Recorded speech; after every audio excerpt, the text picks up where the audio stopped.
Hello student, good morning. देखिए, applied physics में हमने लेसन 4 कंप्लीट कर दिया था। इसके बाद हम लोग जो है कि लेसन 5वां लेकर आए हैं, डीसी सर्किट।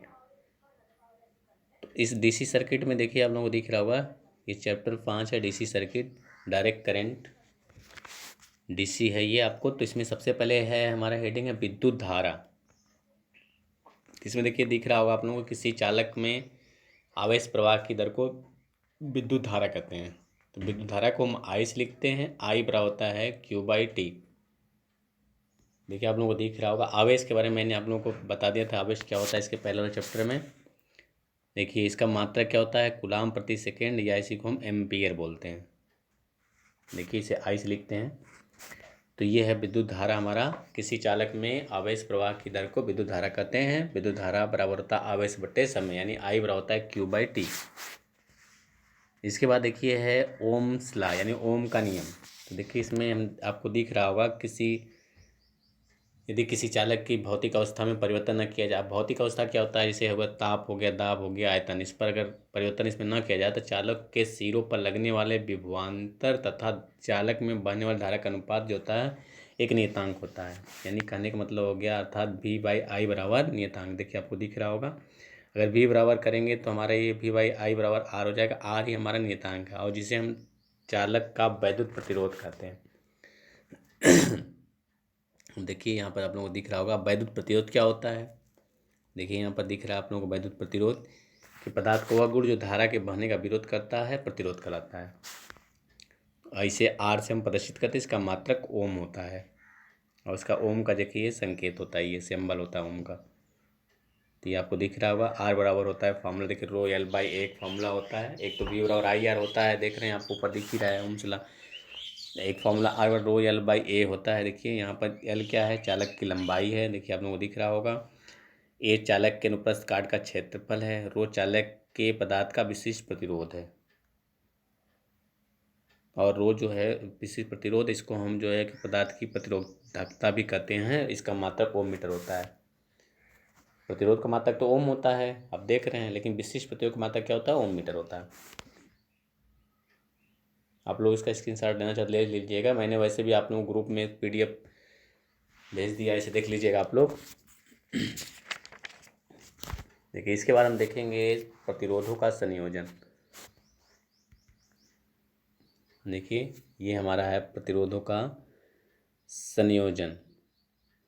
तो देखिए, सबसे पहला है श्रेणी क्रम, सीरीज। तो देखिए, सीरीज में क्या होता है कि जो हमारा धारा होता है वो हर जगह एक समान होती है, और उससे बदलता क्या है, वोल्टेज हर मतलब इसमें अलग अलग हो जाता है। जैसे में देखिए, यहाँ से एक ABCD लिखा है, यहाँ एक R1 प्रतिरोध लगा हुआ, R2 प्रतिरोध, R3 प्रतिरोध लगा, और इसमें धारा I प्रवाहित हो। देखिए, हर जगह धारा I बराबर है, लेकिन देखिए A से B के बीच में V1 वोल्टेज है, B से C, देखिए B है और ये C है, इसके बीच में V2 वोल्टेज है, C से D, ये D है, इसके बीच में V3 वोल्टेज है, और यहाँ पर टोटल जो है कि आप देख रहे हैं कि इसको V वोल्टेज दिया गया है। तो देखिए, हमने यहाँ पर लिख रखा है कि माना 3 प्रतिरोध R1 R2 श्रेणी क्रम में लगे हैं। श्रेणी क्रम की कैसे पहचान करेंगे, श्रेणी क्रम में धारा जो होता है प्रत्येक सर्किट में बराबर होती है। तो 3 प्रतिरोध हमने R1 R2 श्रेणी क्रम में जोड़ा है। तीनों प्रतिरोध में से I धारा देख रहे हैं प्रवाहित हो रही है। इसके बीच विभवांतर देखिए कब क्रम से हमने दिखा रखा है, V1 V2 V3 है। अगर कुल विभवांतर की बात करेंगे तो V है, तो V बराबर क्या हो जाएगा, V1 + V2 + V3। देखिए, V है तो यही ना, V निकल करके यहाँ V1 V2 V3 में बढ़ गया, तो यहाँ V बराबर क्या हो गया, V1 + V2 + V3। अभी हम ओम का नियम जानते हैं कि V बराबर IR होता है, अभी आपने देखा तो ओम्स लॉ। तो V बराबर IR है, तो V1 बराबर क्या हो जाएगा, I तो बराबर ही है, R1 हो जाएगा, IR1 हो जाएगा, पहले वाले के लिए हो जाएगा। V2 बराबर क्या हो जाएगा, IR2, और V3 बराबर क्या हो जाएगा, IR3। तो अब V बराबर V1 + V2 + V3 में V1 V2 V3 का मानक दिया गया है। तो देखिए, इसमें I कॉमन हो गया, I से I कट गया, तो ये R बराबर हो गया R1 + R2 + R3। तो श्रेणी क्रम में प्रतिरोधों का जो संयोजन होता है, तुल्य प्रतिरोध निकालना होगा, तो R बराबर हो जाएगा R1 + R2 + R3। इसके बाद हम देखेंगे इसका समांतर। देखिए, समांतर क्रम में यहाँ पर सर्किट आपको बनी हुई है। समांतर में क्या होता है कि धारा अलग अलग होती है, वोल्टेज एक समान होता है। देखिए, इस पहले इसमें R1 धारा जा रहा है, R1 प्रतिरोध में I1 धारा जा रहा है, देखिए I1 यहाँ पर है, R2 प्रतिरोध में I2 धारा, R3 प्रतिरोध में I3 धारा। देखिए, और सब जगह इसका जो वोल्टेज है क्या है, एक समान। ये सर्किट आप लोगों को समझ में आ रहा होगा। तो यहाँ से देखा जाए तो I बराबर अगर बट गया है तो I कुल I बराबर क्या हो जाएगा, I1 plus I2 plus I3। ओम के नियम से V बराबर आई आर, तो I बराबर हो जाएगा V बटे आर। तो I1 बराबर क्या हो जाएगा, V बटे R1। देखिए आपको दिख रहा होगा, I1 का मान निकालना तो V1 बटे R1, I2 का मान हो जाएगा V बटे R2, I3 बराबर V बटे R3। ठीक है, यहाँ तक आपको समझ में आ गया होगा। फिर इसके बाद देखिए हमने क्या किया, मान रख दिया है। किस में मान रखा है, हमने यहाँ पर जो है कि मान रखा है इस I बराबर V बटे आर। देखिए लिख दिया है यहाँ पर I1 का मान, I2, I3 का मान यहाँ पर रख दिया गया है। तो इस तरह से देखिए 1/R बराबर 1/R1 plus 1/R2 plus 1/R3। इसका भी अगर स्क्रीनशॉट अगर आप लोग नहीं ले पाए हैं तो ले लीजिएगा। तो ये है प्रतिरोधों का संयोजन। अब इसके बाद हम देखेंगे नेक्स्ट, इसी का अगला टॉपिक है किरचॉफ्स लॉ। देखिए, तो किरचॉफ्स के जो है दो नियम हैं। तो सबसे पहले हम देखेंगे पहला नियम किरचॉफ का पहला नियम क्या कहता है। अब देखिए आपको दिख रहा होगा, इसमें हमने देखिए एक जंक्शन में, देखिए एक जंक्शन है, इस जंक्शन से देखिए इधर धाराएं जो है कि आ रही हैं जा रही हैं। तो जो धारा दूर जा रही है जंक्शन से उसे हमने माइनस में ले लिया है, जो धारा पास आ रही है उसको प्लस में।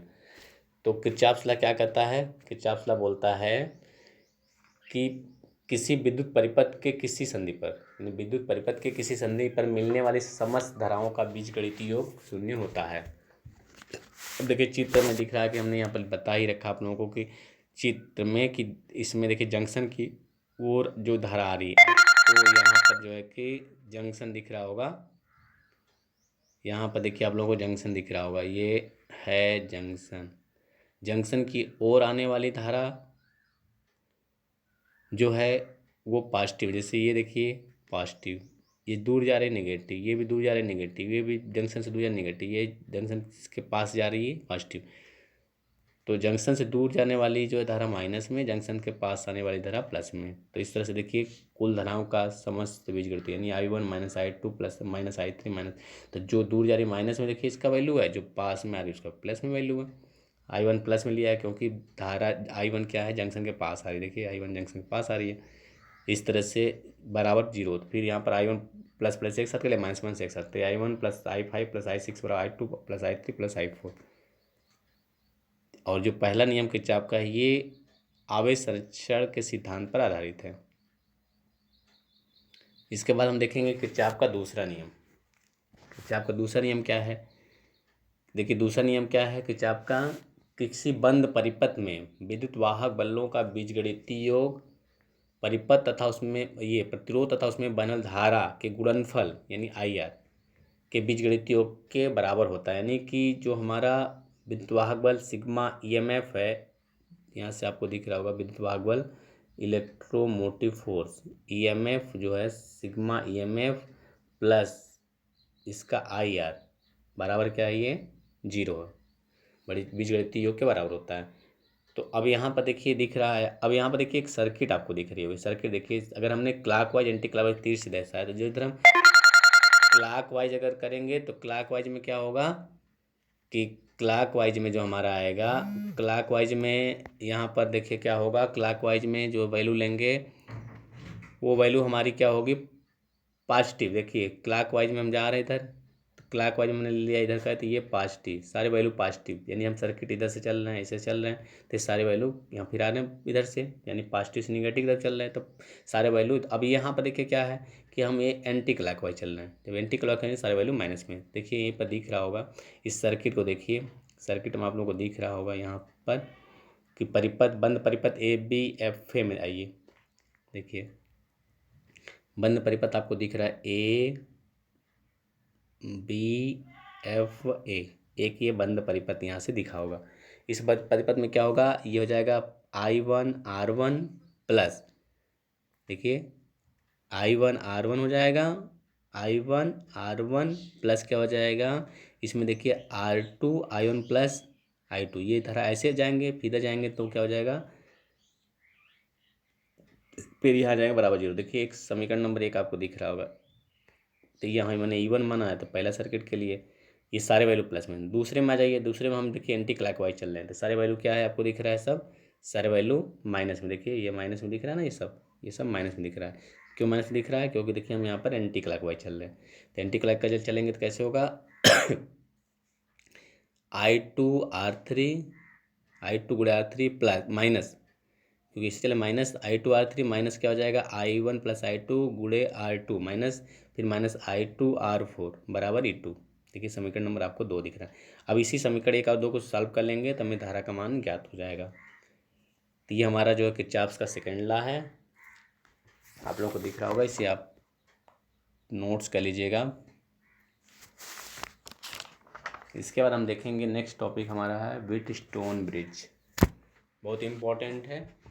तो इसमें व्हीटस्टोन ब्रिज में देखिए क्या होता है कि जो आपको यहाँ पर फिगर दिख रहा होगा, ये देखिए व्हीटस्टोन ब्रिज का फिगर है। देखिए इसमें क्या है कि हमने जो है कि एक समांतर चतुर्भुज ले लिया है, जिसमें प्रतिरोध हमने 4 लगा दिया PQRS, ठीक है, और उसके सन भुजाओं से इसको जोड़कर प्रदर्शित किया गया है। देखिए सब चीज़ें आप पढ़ लेंगे, यहाँ से समझ में आ जाएगा।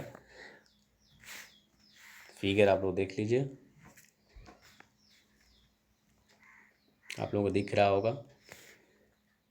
तो यहाँ व्हीटस्टोन ब्रिज में देखिए हमने लिखा है कि माना 4 प्रतिरोध PQR तथा S जो है कि किसी समांतर चतुर्भुज के आसन भुजाओं के द्वारा प्रदर्शित किया जाता है।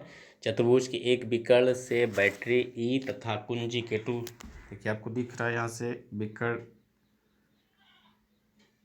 एक विकर्ण से यहाँ पर एक कुंजी लगा हुआ है। ये देखिए यहाँ बैटरी है, ये देखिए आपको बैटरी दिख रहा है, ये बैटरी है। यहाँ से देखिए K2 कुंजी लगा है और इसके एक विकर्ण से यहाँ वाले से देखिए गैल्वेनोमीटर जोड़ दिया गया और एक कुंजी K1 लगा हुआ है। देखिए इसमें जो गैल्वेनोमीटर देख रहे हैं, ये जैसे संतुलन की अवस्था में गैल्वेनोमीटर जो है इसमें शून्य रीडिंग को प्रदर्शित करेगा, यानी धारा जो है इसमें शून्य होगी। इसका मतलब इस सर्किट में धारा प्रवाहित नहीं होगी संतुलन की अवस्था में। देखिए ये व्हीटस्टोन ब्रिज का सिद्धांत है। और ये इसमें जो यस होता है, इसमें अज्ञात प्रतिरोध होता है। देखिए व्हीटस्टोन ब्रिज में क्या है कि व्हीटस्टोन जो वैज्ञानिक उसने बताया कि दोनों कुंजियों को बंद करने पर यदि परिपथ की बीडी शाखा आप देख रहे हैं जिसमें गैल्वेनोमीटर लगा हुआ है, ये बी है, बीडी शाखा कौन सी है, ये बी, और ये बीडी शाखा में क्या होगा, जो बीडी हमारी शाखा है इसमें कोई धारा प्रवाहित ना हो तो गैल्वेनोमीटर शून्य रीडिंग दिखाएगा। इस स्थिति को ब्रिज की संतुलन अवस्था कहते हैं। संतुलन की अवस्था में क्या हो जाएगा, ये P/Q बराबर R/S। देखिए आपको दिख रहा होगा ये समीकरण, यह व्हीटस्टोन ब्रिज के प्रतिबंध के लिए समीकरण है। अब यहाँ से इस समीकरण को हम निकाल सकते हैं। यहाँ से देखिए एक बार P के लिए ले लीजिए, एक बार Q के लिए, एक बार R और एक बार S के लिए ले लेंगे। P के सिरे पर विभवांतर ले लीजिए, Q पर ले लीजिए, R पर ले लीजिए, S पर ले लीजिए। देखिए आपको दिख रहा होगा। इस तरह से लेने के बाद क्या होगा, 2 समीकरण बनेंगे। समीकरण 1 को समीकरण 2 से भाग दे दीजिएगा तो ये समीकरण आपको प्राप्त हो जाएगा P/Q बराबर R/S। इसको भी आप लोग नोट्स कर लीजिएगा।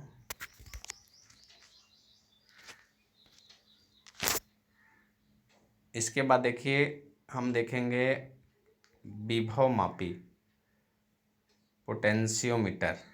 अब देखिए विभव मापी में क्या होता है भाई, यहाँ आप लोगों को दिख रहा होगा विभव मापी ये फिगर।